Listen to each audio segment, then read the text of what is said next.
So tell us about the production of this video. Well, basically, we made a song, and then 6 months later on the internet, a video appeared, and we've been passing it around to bloggers ever since. Have you ever seen the video for You're Not the Answer? Yeah, it's deadly. Mad. It's really mad, but it's deadly. Alien, no. No, I haven't seen that, no. I haven't either. So again, You can find it on YouTube. I don't know who made it. And that's the beauty of it. I have no idea who did it. We want to talk about battles. This is one of, I think, a lot of people's favorite song, I think. Yeah, I think you're right. And for us as a band as well, it's the first Columbia Mills song that got playlisted on the radio. And there's no better feeling, as far as I'm concerned, than hearing your own song on the radio. It's an incredible feeling. It really is. You know, you could be sitting in your car or sitting in your kitchen and it comes on the radio, and it never ceases to blow my mind. It's incredible to hear that. And that, for me, that's battles.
Recently, I was out for a walk. Virka rang me actually, and I was saying, he goes, "What are you doing?" I said, "Believe it or not," I said, "I'm just listening to Columbia Mills on Spotify." And I hadn't heard that song in quite a while, and it blew me away. I was really proud of it. Really brilliant song. I love it.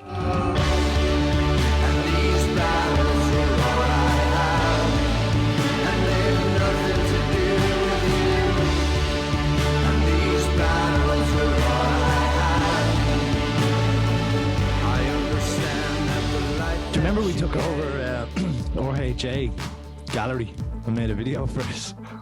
Yeah.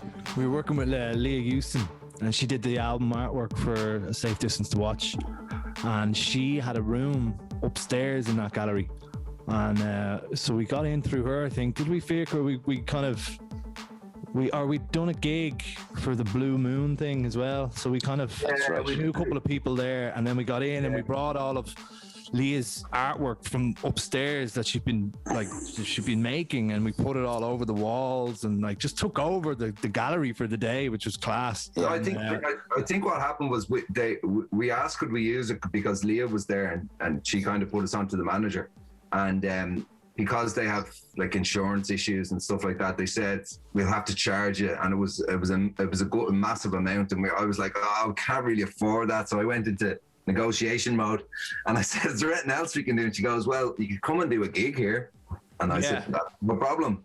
We'll enjoy that as well, certainly." We are musicians. Luckily, we value our time far less than money, so no problem. That was a real DIY music video. Like, I remember picking up all the lights and stuff. And oh my God, the car, insane amount. There was an order for the lights, okay, and I don't know, lights. What are they? I mean, anyway, got this big list of no, I mean, in terms of like the names of these lights and these, whatever the description of them were. So I went out to Cine Electric out in Ardmore Studios in Bray on my way to go in to do this video, and I had to pick up some lights. So I rock up in my car, and I've got my bass with me and whatever. And your man kind of looks at me, and he laughs. He goes, "What's all this?" I said, "Well, I'm here to pick up the lights. They were ordered." In a fucking Suzuki. You're not going to fit them in there. I said, "Well, I have no option. I have to fit them in here because I have to be in town in an hour. So let's get the fucking thing going here. So I basically filled every nook and cranny in that car with lights and cables, and Jesus Christ, the car was... You got Jesus Christ in there as well. The car was scraping off the road, and anyway, got in. I think you guys were pretty shocked when I drove up with the car. I took a picture of it as well. I mean, you could not fit an after eight into that car. There's some of those ones where you just kind of like looking at a car, you know, those first packs where you kind of go, I'm pretty sure I defied the laws of physics getting this in. I remember doing that with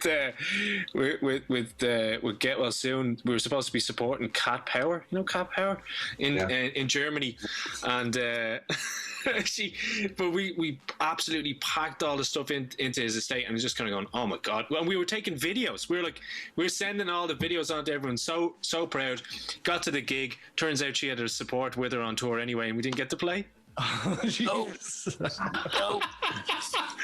But the other thing on that video shoot is, I remember, Steve, I just remember you made a bad wardrobe choice at the start. Yeah, I was wearing that woolly jacket. Massive big woolly jacket, and just in between takes just like throwing it down. Oh fucking hell! What was I doing? Can I just put it down now? I was like, no, the continuity. Yeah.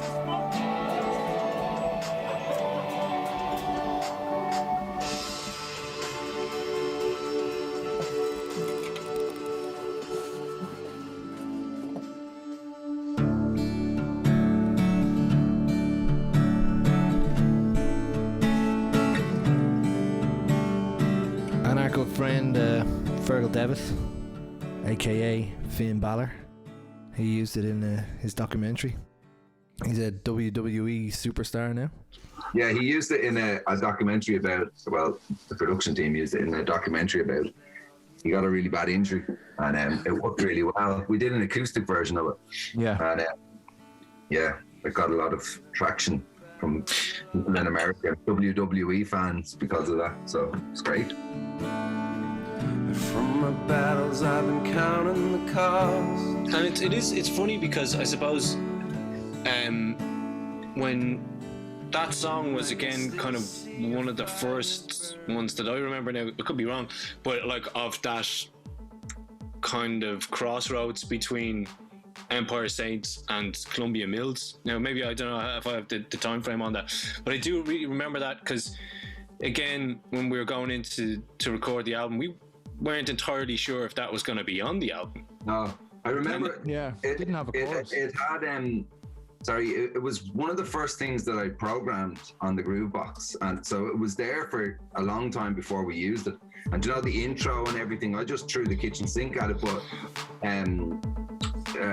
Rob seemed to like the intro, and so I just gave him everything, all the stems, and he thought it was good. So I was happy that something that I'd done without any experience at all, like in programming, I just threw everything at it, and then obviously we had the chorus. So yeah, it's good. But I do remember, like, from when we had played it before we went into the studio, I kind of rehearsed it. I do remember it definitely taken on a much bigger life in the studio, like that, because from what I remember, it was that same sort of thing, say from a drumming point of view, was trying to just like really lock into the drum machine pattern and all of that.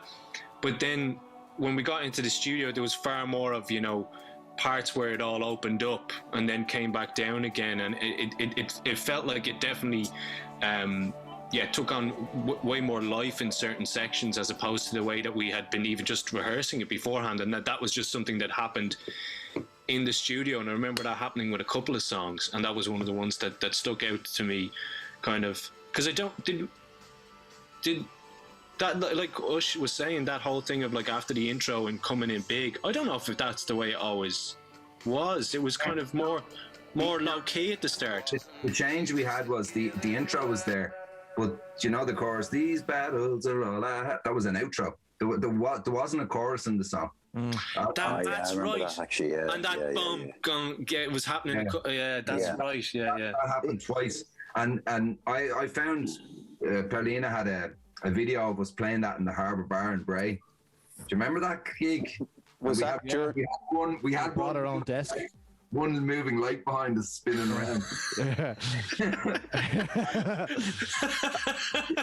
that was the one that had fallen out at the back of Bush's car. Yeah.